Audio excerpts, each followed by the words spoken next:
La Revolución de 1830 fue la segunda de las oleadas revolucionarias que tuvieron lugar durante la primera mitad del siglo XIX, junto con la de 1820 y la de 1848. Forma parte de las denominadas revoluciones burguesas de carácter liberal, aunque cada una de ellas tuvo particularidades propias. Todas coinciden en su lucha contra la vuelta del absolutismo. Del 27 al 29 de julio de 1830, el pueblo de París se sublevó contra el rey consiguiendo finalmente triunfar. Se formó entonces su gobierno provisional que desconoció a Carlos X y proclamó como rey francés a Luis Felipe I. Quedaba así abolida la dinastía de los Borbones. En esa época las potencias absolutistas tenían un acuerdo para reprimir cualquier revuelta liberal, utilizando la fuerza si era necesario. Se trataba de la Santa Alianza, que si bien no puede controlar todos los levantamientos revolucionarios, sí logró hacerlo en Italia o Alemania. La Revolución de 1830 tuvo su origen en Francia. Allí, el rey trató de promulgar algunas leyes para regresar a un sistema de gobierno absolutista. La reacción de las calles acabó provocando su renuncia. En las semanas siguientes, los levantamientos se extendieron por buena parte del continente. Aparte de la mencionada lucha a favor de la libertad y la igualdad propia del liberalismo de la época, otro de los factores que movieron a los revolucionarios fue el nacionalismo, muy influido por las ideas del romanticismo.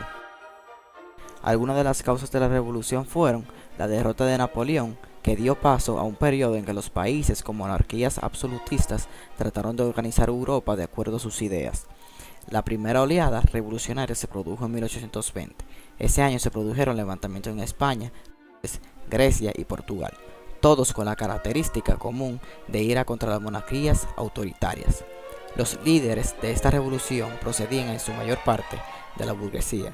Además, también fueron impulsados por varias sociedades secretas, como la de los Carbonarios. Dado que las revoluciones de 1830 se expandieron por varias zonas del continente, las características de las mismas contienen elementos comunes y otros en particulares. La burguesía fue la protagonista de las tres oleadas revolucionarias que tuvieron lugar durante la primera mitad del siglo XIX. El desarrollo de la industria y la implantación del capitalismo había hecho que esa clase social ganara poder económico. Las revueltas de 1830, al contrario de lo que ocurrió en 1820, contó con la presencia de las clases trabajadoras. Estas sufrieron de maneras especiales las consecuencias de la crisis económica. Además de sus condiciones laborales eran muy penosas. Las bases ideológicas de las revoluciones de 1830 fueron el liberalismo, el romanticismo y el nacionalismo. Las consecuencias de la revolución de 1830 dependieron mucho de donde se produjese, y estas son una de ellas como alianza entre la burguesía y los obreros. Esa alianza contra el absolutismo se mantuvo durante unos años, hasta la siguiente oleada revolucionaria de 1848. De esta forma, los obreros y la burguesía aunaron fuerzas para intentar implantar los principios del liberalismo. Sin embargo, tras 1848, el temor al movimiento obrero rompió esa unidad de acción y provocó que apareciera lo que Marx denominó como lucha de clases.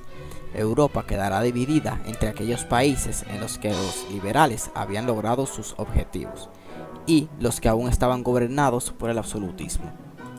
Los personajes que se destacaron fueron Simón Bolívar, conocido como Libertador de América. Fue un militar y político venezolano que por 20 años combatió contra la corona española para lograr la independencia de Bolivia, Colombia, Ecuador, Perú y Venezuela.